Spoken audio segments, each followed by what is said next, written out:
கிழக்கு நியூஸ் நேயர்களுக்கு வணக்கம். நான் பத்ரி சேஷாத்ரி. கையில் பணம் இல்லை, கடன், மாதம் மாதம் கடன். அது முந்தைய ஆட்சி விட்டு சென்ற சீதனம். ஆனாலும் விஜய் ஆட்சியை நடத்த வேண்டும். தான் கொடுத்திருக்கக்கூடிய வாக்குறுதிகளை ஏதோ ஒரு விதத்தில் நிறைவேற்ற வேண்டும். தங்க மோதிரம் வந்தாச்சு. தாலி அ எப்போ அது வரப்போகுதுன்னு தெரியல. அதுக்கான டெண்டர் ஒன்றும் போட்டாங்களா இல்லையான்னு தெரியல. நான் சொல்றது அனௌன்ஸ்மெண்ட்டை தாண்டி அடுத்து இம்ப்ளிமெண்டேஷன் நோக்கி. இப்ப இன்னைக்கு விதி எண் 110ன் கீழ 2 திட்டங்கள் பத்தி பேசியிருக்காரு. விதி எண் 110 நமக்கு தெரியும். என்கிட்ட விவாதம் செய்யாத. நான் சொல்லுவேன், கேட்டுக்கோ. இஷ்டம் இருந்தா வெளியில போய் ரீல்ஸ் போடு. நாங்களும் பதிலுக்கு ரீல்ஸ் போட்டுக்கிறோம். சட்டமன்றத்துக்குள்ள பேச முடியாது. அப்படிங்கிறது தான் விதி எண் 110. அது அன்னபூரணி சூப்பர் 6 திட்டம். இது அப்படின்னா என்ன? அன்னபூரணி சூப்பர் 6 திட்டம்னா, உங்களுக்கு விவரம் தெரிஞ்சவங்க சூப்பர் 6ங்கிறதுனால சொல்லிடுவீங்க. எல்லா வீடுகளுக்கும் ரேஷன் அட்டை வைத்திருக்கக்கூடிய தகுதியான ரேஷன் அட்டை வைத்திருக்கக்கூடிய வீடுகளுக்கு 6 சிலிண்டர் இலவசம். இது எதுக்கு? இதோடைய அவசியம் என்ன? இதனால் எவ்வளோ பணம் விரயமாக போகுது? அதை பற்றியான கவலையெல்லாம் கிடையாது. நாங்கள் சொல்லியாச்சு, அதனால் செய்யணும். செய்யலைன்னா எதிர்க்கட்சிகள் கத்துவாங்க, மக்களும் கத்துவீங்க. சொன்னால் செய்ய மாட்டேங்கிறான் அப்படிங்கிற மாதிரியான ஒரு கெட்ட பேர் வரும். செஞ்சால் காசு போகும்.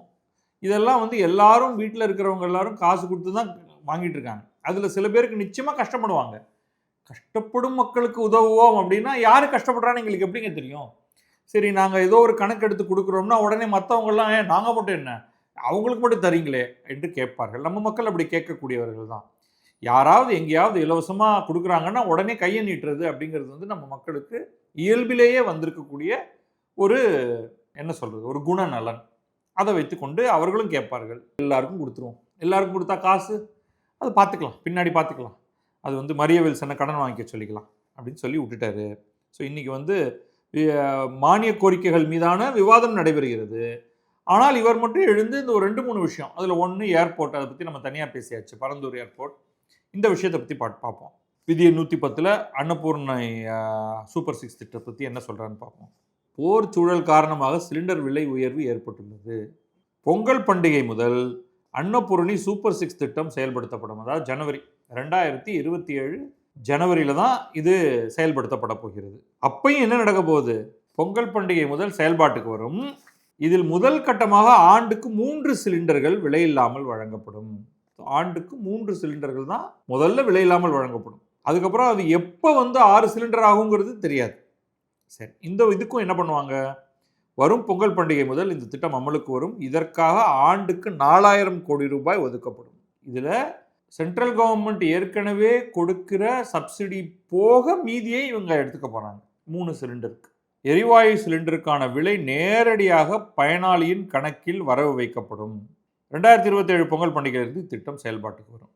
ஸோ 6 என்பது 3 ஆகிறது. 2027 ஜனவரியிலிருந்து பின்னாடி பார்த்துக்கலாம். அடுத்த திட்டம் அக்டோபர் 2 முதல் காந்தி பிறந்த நாள் வெற்றி பயண திட்டம் நடைமுறைக்கு வருகிறது. அது என்ன வெற்றி பயண திட்டம்? விடியல் பயண திட்டத்தை எடுத்துட்டு விடியலை வெட்டி தூக்கி போட்டுட்டு வெற்றியை ஒட்டி வச்சுட்டு ஒரு சில அப்கிரேட் கொடுக்குறாங்க. மகளிருக்கான கட்டணமில்லா பயண திட்டம் அக்டோபர் 2 முதல் விரிவாக்கம் செய்யப்படும். மாநகரம் நகரங்களில் இயங்கும் அரசு பேருந்துகளில் மகளிர் கட்டணமில்லா பயணம் மேற்கொள்ளலாம். மகளிருக்கான வெற்றி பயண திட்டத்துக்கு வருமான உச்சவரம்பு எதுவும் நிர்ணயிக்கப்படாது.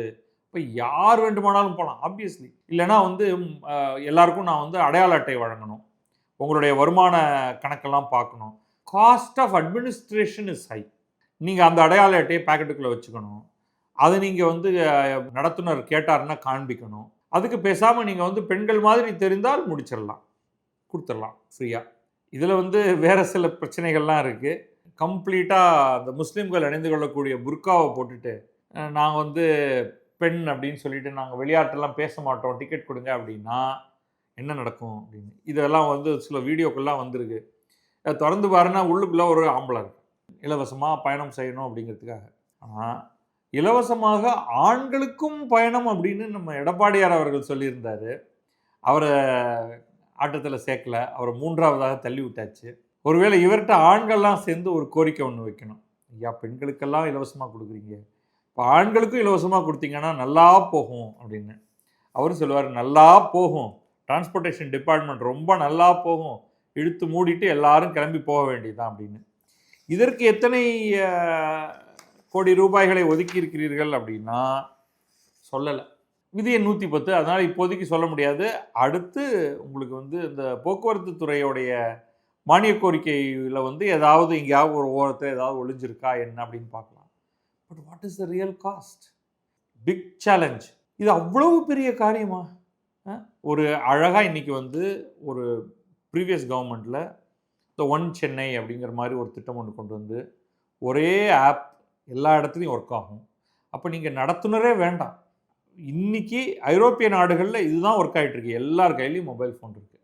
புதிதாக இந்த மாநிலத்துக்கு ஒரு நாள் பயணத்துக்காக வருபவர்களும் அதை செய்து கொள்ளலாம். நீங்கள் ஏறி உங்களுடைய ஆப்பை அப்படி காமிச்சா போதும். அதில் ஒரு ப்ரீபெய்டு மாதிரி அதில் யூபிஐயில் கொஞ்சம் காசை தூக்கி போட்டு வைங்க. நீங்கள் ஏறின இடத்துலேருந்து இறங்கின இடத்த அடிப்படையாக வச்சு வெளில போகும்போது அப்படி ஸ்கேன் பண்ணிட்டு போங்க. ஆஸ்திரேலியாவில் பார்த்தேன். அது இங்கே வந்து நேரடியாக செயல்படுத்த முடியாது. அதற்கு இணையான ஒன்றை செயல்படுத்த முடியும். அவன் ஆப்பு வேண்டாம், ஒன்றும் வேண்டாம், நீ ஒரு கிரெடிட் கார்டு வச்சுருப்ப இல்லை, அது போதுண்டா அப்படிங்கிறான். ஸோ நாங்கள் என்ன பண்ணுறோம், மெட்ரோ ட்ரெயின், சாதாரண train, long distance train, metro train எதை எடுத்தாலும் உள்ளே போகும்பொழுது அந்த ஒரு அட்டை ஸ்கேனர் இருக்குது. அதில் நம்ம கிரெடிட் கார்டை டேப் பண்ணால் போதும். பண்ணிவிட்டு நம்ம வண்டியில் ஏறிடுறோம். நம்ம எந்த இடத்துக்கு போகிறோம், எந்த இடத்துக்கு இறங்குறோம், டிக்கெட் கூட எதுவுமே கேட்க வேண்டாம். போய் இறங்குற இடத்துல அதே கிரெடிட் கார்டு எடுத்து அதே டேப் அடிச்சிங்கன்னா அது சிஸ்டத்துலேருந்து கால்குலேட் பண்ணி இந்த கார்டுக்காரன் இங்கே ஏறினா இங்கே இறங்குறான் அப்படின்னா அவன்கிட்டேருந்து இவ்வளோ ரூபா டிடக்ட் பண்ணணுன்ட்டு சார்ஜ் பண்ணிடுது. நம்ம ஊரில் அது முடியாது. 2 ப்ராப்ளம். பெரும்பாலானவர்கிட்ட கிரெடிட் கார்டும் கிடையாது, டெபிட் கார்டும் கிடையாது. அடுத்தது நம்ம மல்டி ஃபேக்டர் ஆத்தென்டிகேஷன் ஒன்று வச்சுருக்கோம். அது வந்து உடனே ஓடிபி கேட்கும். அதுக்காக வெயிட் பண்ணணும். அந்த நாடுகளெல்லாம் ஓடிபி கிடிபி எதுவும் கிடையாது. சரி, இவங்க எப்படி வந்து அவங்க நாட்டில் இது எல்லாத்தையும் பண்ணிகிட்டு இருக்காங்க. நம்ம எப்படி இன்னும் வந்து இலவசமாக கொடுக்குறேன் அப்படின்னு சொல்லிட்டு பட்ஜெட்டில் ஏற்றி விட்டுட்டு அதன் காரணமாக நம்முடைய ஓவரால் எக்ஸ்பெண்டிச்சரை அதிகப்படுத்தி உண்மையிலே செய்ய வேண்டிய நலத்திட்டங்களை செய்யாமல் மக்களுக்கு கெட்ட பழக்கத்தை ஏற்படுத்தி இதில் பெனிஃபிட் இருக்கானா இருக்குது. டிஎம்கே வந்து வரிசையாக அட்வர்டைஸ்மெண்ட் போட்டுது. எங்களால் இப்பொழுது 1000 ரூபாய்க்கு மேல் ஒரு மாதத்துக்கு சேமிக்க முடிகிறது, அந்த பணத்தை வைத்துக்கொண்டு அப்படின்னு அவங்க ஒரு பெரிய திட்டமெல்லாம் போடுவாங்க. நீ வேணா, நீ கொடுக்குற இன்னும் 1000 இன்னொரு ஒரு 1000 கூட கொடுத்துரு பாஸ். பட் ஒரு சிலதெல்லாம் பழக்க வழக்கம் அப்படிங்கிறது. பஸ்ஸில் ஏறினா காசு கொடுக்கணும், ட்ரெயினில் ஏறினா காசு கொடுக்கணும், ஆட்டோவில் ஏறினா காசு கொடுக்கணும், ரேப்பிடோவில் ஏறினா காசு கொடுக்கணும். அப்போ நாம் வந்து நடந்து போகலாமா, நம்ம சைக்கிளில் போகலாமா, நம்ம ஓன் வண்டியில் போகலாமா? இதெல்லாம் மாற்றுப்பாதைகள். இது ஃபெசிலிட்டி அவைலபிளாக இருக்கணும் அப்படிங்கிறது தான் வந்து பெரும்பான்மையான மக்கள் கேட்பது.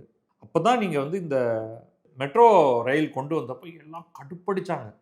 என்னங்க 50 ரூபா 60 ரூபா, ஏன்னா வாழ்க்கையிலேயே இவங்களாம் அந்த மாதிரி கொடுத்தது கிடையாது. சென்ட்ரல் சிஸ்டம் இருக்கு இல்லையா, ரயில்வே துறை, அவங்க 5 ரூபா வாங்குவாங்க. இவ்வளோ தூரம் இங்கேருந்து தாம்பரம் போகிறதுக்கு 10 ரூபா கேட்பாங்க.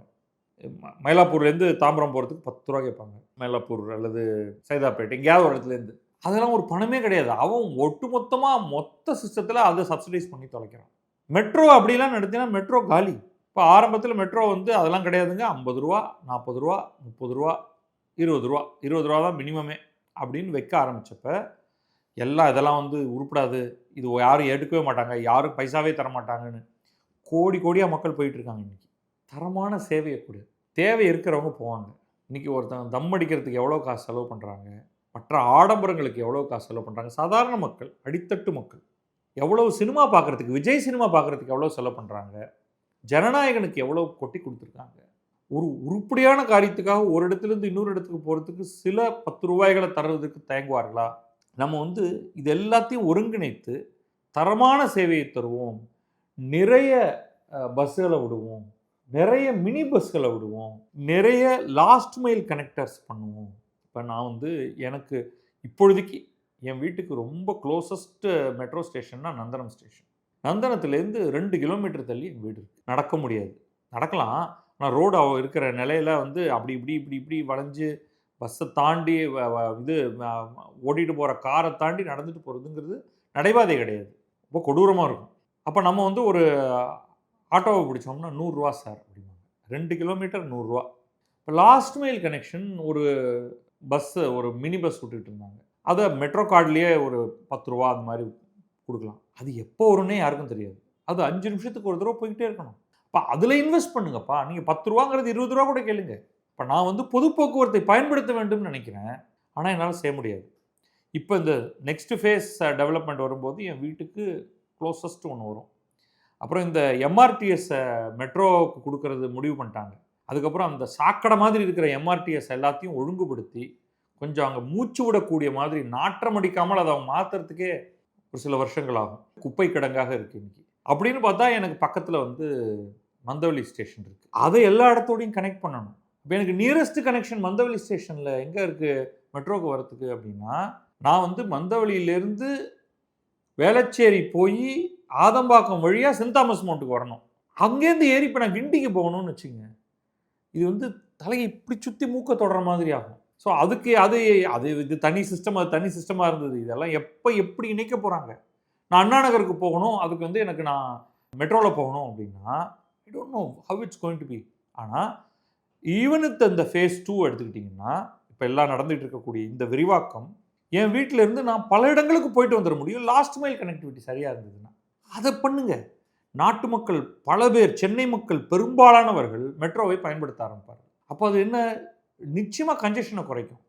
இல்லைன்னா எடுறா காரை ஓட்டுறா அப்படின்னு சொன்னோம்னா, இவ்வளோ அகலத்துக்கு கார் வந்து ஒரு ஆளை ஒத்த ஆளை கூட்டிகிட்டு போகிறதுக்கு அது வந்து பாதையை பாழடிச்சிருது. அப்போ நம்ம வந்து எப்படி எல்லாரையும் மெட்ரோவில் போக வைக்கிறது, எப்படி எல்லாரையும் தரமான பஸ்ஸு, நீங்கள் கொடுக்குற பஸ்ஸில் நான் ஏற மாட்டேன், சாரி, எனக்கு நீங்கள் தொடர்ச்சியாக மல்டிபிள் ஏசி பஸ்ஸஸ் மெட்ரோ குவாலிட்டியில் அனுப்புங்க, அதுக்கான ஃபேர் சார்ஜ் கொடுங்க. நீங்கள் மனிதர்களை வந்து நான் கொஞ்ச நாள் பஸ் எல்லாம் போயிருக்கேன், ரொம்ப மோசமாக இருக்கும். நீங்கள்லாம் நிறைய பேர் போயிட்டுருங்க, நீங்கள் கேட்பீங்க என்ன மோசமாக இருக்குங்கிற, நான் தினம் அதில் தான் போகிறேன். நீங்கள் தான் வந்து கேட்கணும், சட்டையை பிடிச்சி கேட்கணும். எல்லா எம்எல்ஏக்களுக்கும் கார் தராங்கல்ல, ஏசி கார் தானே தராங்க. 20 பேரோட அதுக்குள்ளே உட்காந்து போ அப்படின்னு சொல்கிறாங்களா? தொங்கிட்டு போன்னு சொல்கிறாங்களா? நின்றுக்கிட்டே போன்னு சொல்கிறாங்களா? அதே மாதிரி தானே நாமளும் ஒரு சீரியஸான ஒரு ஒர்க்கை பண்ணுறதுக்கு தானே போகிறோம். நம்மளோட சட்டை களைஞ்சு போகணும்னு நம்ம விரும்புவோமா ஒரு பிஸ்னஸ் மீட்டிங் போகும்பொழுது? அப்போ அதற்கு ஏற்ற பப்ளிக் டிரான்ஸ்போர்ட்டேஷனை தாடானா பெண்களுக்கு ஃப்ரீ. அப்போ ஒட்டுமொத்தமாக துண்டு போடுறது தான், தலையில் துண்டை போட்டுட்டு அந்த டிபார்ட்மெண்ட்டையே அழிக்கிறதுக்கான ஒரு செயல் திட்டத்தை கொண்டு வந்திருக்கிறார்கள். இதெல்லாம் நமக்கு ரிஃப்ளெக்ட் ஆகும். நமக்கு அந்த திங்கிங் இல்லை, வில் பவர் இல்லை. ஆமாங்க, நான் இப்போ நேற்றுக்கு வந்து ஒரு காந்தியை பற்றின ஒரு நிகழ்ச்சி அதுக்கு போயிருந்தேன். அதில் ஒரு தென்னாப்பிரிக்க ஜட்ஜு ஒருத்தர் சொன்னதாக ஜஸ்டிஸ் பிரபா ஸ்ரீதேவன் ரிட்டையர்டு அவங்க சொன்னார். அந்த மீட்டிங் நானும் போயிருந்தேன். ஒரு October 2 டெல்லியில் அவர் வந்து பேசினாருன்னு. காந்தியிடம் தான் ஒன்றை சொல்லிவிட்டு பிறகு நான் சொன்னது தவறு, எனது கருத்தை மாற்றிக்கொண்டிருக்கிறேன் என்று சொல்லக்கூடிய தைரியம் இருந்தது. விஜயிடம் அந்த தைரியம் இல்லை. October 2 தான் இதை அவர் கொண்டு வர போகிறார் இந்த திட்டத்தை. இப்போ காந்தியோட கனெக்ஷன் வந்துடுது. உண்மையில் அவர் என்ன சொல்லணும்? என்னை மன்னித்து விடுங்கள், நான் உங்களுக்கு பல வாக்குறுதிகளை கொடுத்தேன், 1 2 3 4 5. இப்போ ஃபினான்ஸை பார்த்தேன், படு கேவலமாக இருக்குது. வெள்ளை அறிக்கை கொடுத்தேன், என்னால் ஒன்றும் பண்ண முடியாது. மான்டேக் சிங் அஹ்லுவாலியா தலைமையில் ஒரு குழு அமைச்சிருக்கேன், அவங்க வந்து பார்த்துட்டு பார்க்கலாம் அப்படின்னு சொல்லிட்டு போயிருக்காங்க. அதனால் என்னை உங்கள் வீட்டு பிள்ளையாக, உங்கள் தம்பியாக, உங்கள் அண்ணனாக, உங்கள் விஜயாக எடுத்துக்கொண்டு 1/3 ஸ்கீமை செயல்படுத்த போவதில்லை, மன்னிப்பு கேட்டுக்கொள்கிறேன். இன்னொரு 1/3 ஸ்கீமை 6 சிலிண்டர்னா 3 சிலிண்டர் அந்த மாதிரி அதுக்காகவே சொல்லலாம், அதெல்லாம் கேன்சல் பண்ணிடணும். உண்மையில் என்ன சொன்னேனோ சொன்னதில் பாதியைத்தான் செய்ய முடியும், என்னால் மன்னித்துக் கொள்ளுங்கள். ஒரு 1/3 ஸ்கீமும் பண்ணுறேன், ஏன்னா அது உண்மையிலேயே நல்ல ஸ்கீம் என்று சொன்னால் அவரை மக்கள் மதிப்பாங்க. நம்ம விஜயாக, நம்ம தம்பியாக, நம்ம அண்ணனாக, நம்ம பையனாக மதித்து இவர் சொல்வது உண்மை. நாளை நம்முடைய ஃபினான்ஷியல் ஸ்டேட்டஸ் மாறிச்சுன்னா நிச்சயமாக நம்ம அரசு நமக்கு இன்னும் நிறையா செய்யும்.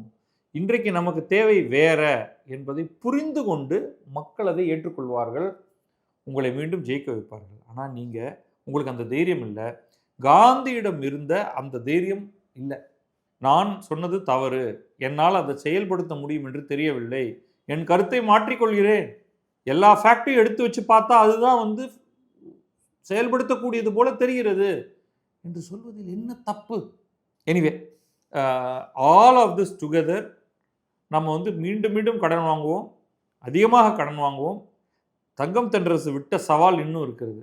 நான் சேலஞ்ச் பண்ணுறேன், நாங்கள் வாங்கின கடனோட நீங்கள் அதிகமாக வாங்கிவிட்டுத்தான் செல்வீர்கள் என்று சொன்னது. அது நம்முடைய முதல்வருக்கு உறுத்துகிறதா என்று பார்ப்போம். நன்றி, வணக்கம். நான் பத்ரி சேஷாத்ரி. இது கிழக்கு நியூஸ்.